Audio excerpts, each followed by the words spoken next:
Once upon a time, In Hollywood. there were two dudes. In Hollywood. And then a movie came out called Once Upon a Time. In Hollywood. And the two dudes went to see that movie. In Hollywood. And then afterwards, instead of sitting at a desk, they decided to go to the streets Of Hollywood. and talk to the people there about the movie. In Hollywood. And the movie's about movies and talking about movies and making movies. Movies made in Hollywood. And it's a circle, and the circle goes around and around, and it repeats, and we're in the circle. Hollywood of Hollywood. And this is the story of those two dudes. In Hollywood.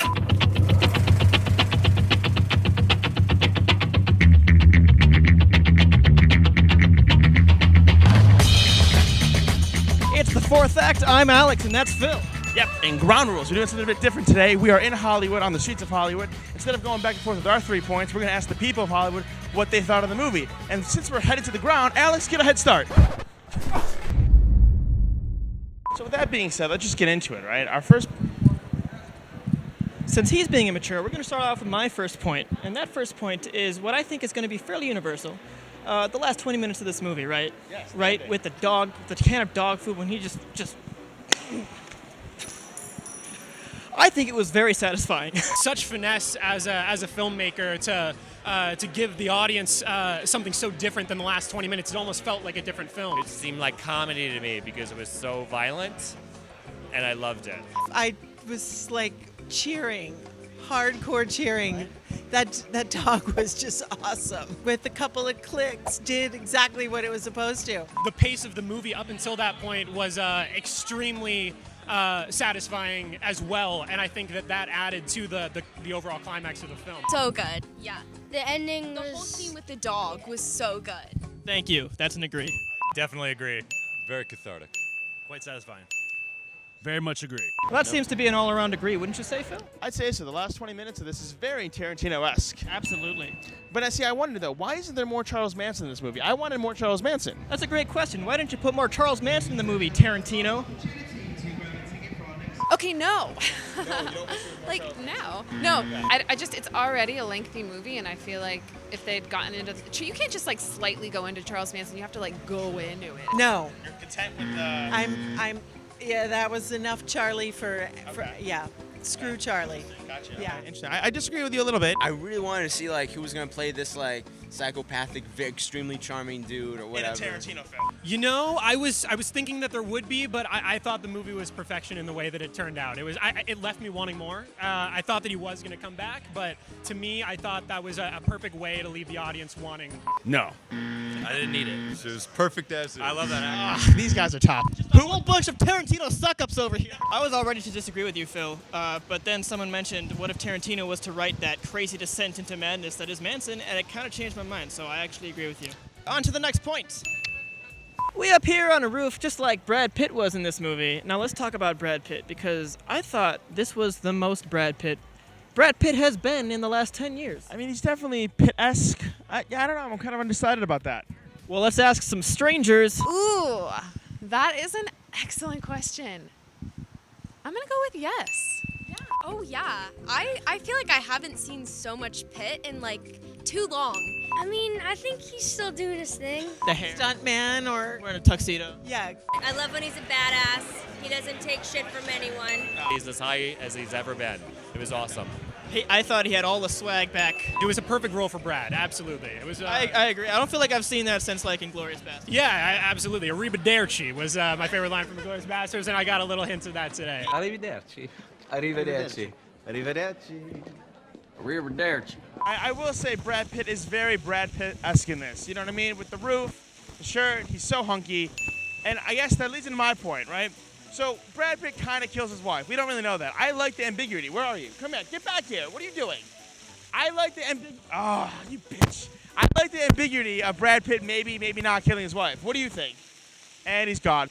I think it was much better to leave it up for debate. It's very good storytelling. I think having the suspense was a good choice. Oh yeah, I like the yeah. It's based on Robert Wagner and Natalie Wood, and we thought it was sort of an homage to Natalie Wood and Robert Wagner. And because that's left sort of ambiguous, it's kind of nice that this is also left ambiguous. So. I liked how it's up to the audience to, choose is he a good guy or bad guy. From the movie, it looked like she deserved it. We agree on that, I think. Even though it was one scene, but she was a bitch. I think it's always good if characters have flaws. No, I didn't like that they were blaming that on Pitt. I don't think he did that. Okay. The clip they showed, she was just being kind of annoying. You don't think he did? But I mean, if you're on a boat and 2 people leave on the boat and only one person comes back, where is she? She could have fallen off. As a fan of shows like Lost and Twin Peaks, very confusing shows, right? I really appreciate the ambiguity of that. So yeah. Sure. See, thank you for agreeing. Excuse What's your next me, point? Have you seen Once What? Upon a Time in Hollywood? Focus. No Come need here. to talk Come about here, buddy. Come here.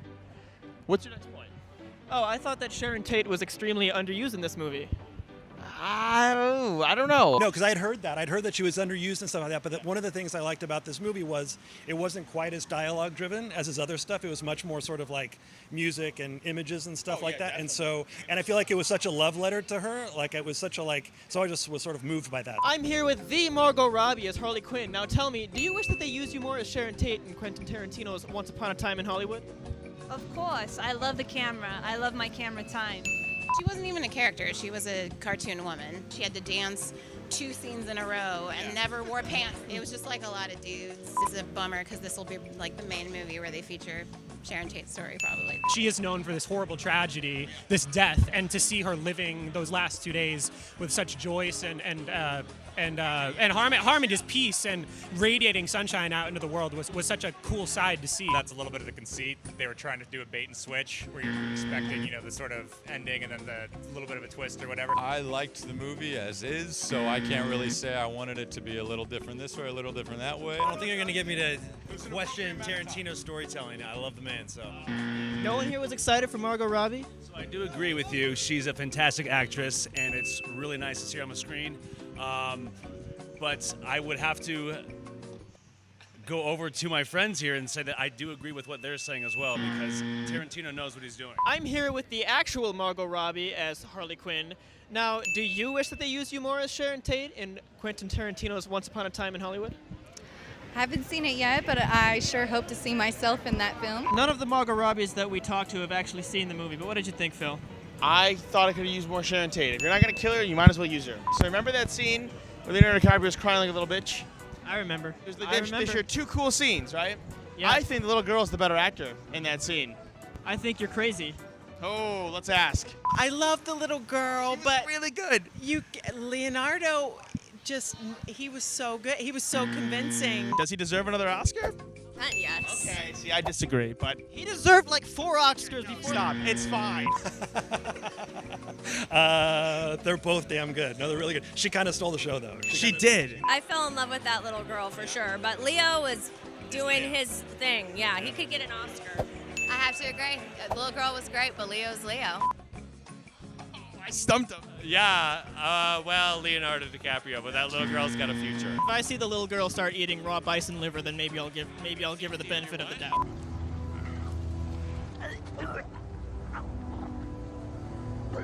She was better. Oh! Yeah, she earned that moment. She did a great job. Leonardo DiCaprio did really good because it really showed us like another side of him that we've never really seen before. Oh, yeah, I mean, like just when he pushes her on the ground. Like, let's just demonstrate here. You get on the ground! Yeah, I'm the best actor ever! That was the best acting I've ever seen in my whole life. I think you're crazy. DiCaprio is an extremely committed actor. He has 1 Oscar and that's enough. He doesn't deserve any more. I think though that girl held her own in that scene, and I think she deserves an Oscar. Get back here. Okay, whatever. He's so distracted. I think we're just gonna jump into our rattle off points, which has now become random questions at this point. Those are our 6 points, and here are some more questions that we asked the audience. You're pulling on my mic, buddy. Come on, let's go. The film was really good, and if Tarantino sees this, like, what's up, dude? How do you feel about Tarantino's foot fetish? I didn't know that was a thing. It's a thing. Oh, it's a very big thing. After the movie, I went home and I Googled it because I had a lot of questions about like Sharon Tate and the whole murder, and I just didn't know. And the first thing that pops up is foot fetish memes. Does it ever bother you watching a movie when they're like in Long Beach and then they take a right turn and suddenly they're in Venice? Oh yeah, totally it does. They're over in like Silver Lake and like, let's go to Chatsworth. Yeah. And then they get on the 101 going north. Was that nice? Did you like that? I really liked that. I like that too. Do you like flamethrowers? I love I'm gonna get one. Good. If I got to like have a flamethrower like that and there was like a bad guy at my house, I mean, maybe I would use it. Is that how you would use it? Was he holding it correctly? Was he? I don't know. Usually. Is there anything you can do about the heat? No. If you had to choose between these two cars, this one or the blue one over there that Brad Pitt rode in the movie, which one would you have to choose? I'm gonna have to go with this one. I would feel safer in this one. I disagree with you. Dude, the blue one. Insurance would be expensive as hell. Probably just Brad Pitt's because I liked him better as a character. So you've time traveled straight from the 1960s. Would you say that this movie was very 60s?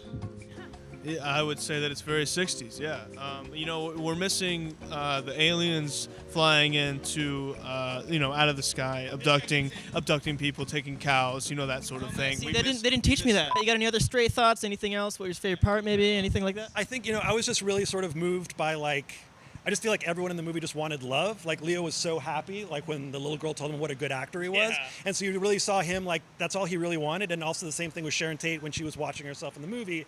It was just really moving because she got all the love from the people in the crowd. And I think, kind of that's why so many of us come to Hollywood. And it's sort of like, it was really touching. It was really cool. That's good stuff. We did it. We tackled Once Upon a Time in Hollywood on the iconic Hollywood and Highland intersection. Yes, that's our act this week. Be sure to check out our channel. We have a whole bunch of Fast and Furious content coming at you in the next week or so. Yeah, so look out for those while we look out for cars. Yes, and also leave us a comment. We tried something new for you this week. What'd you think? Did you like it? What can we do better? What can we do differently? Yeah, I mean, we're literally at an intersection risking our lives for you. Yes, so please like and subscribe. We are running out of time. We gotta go.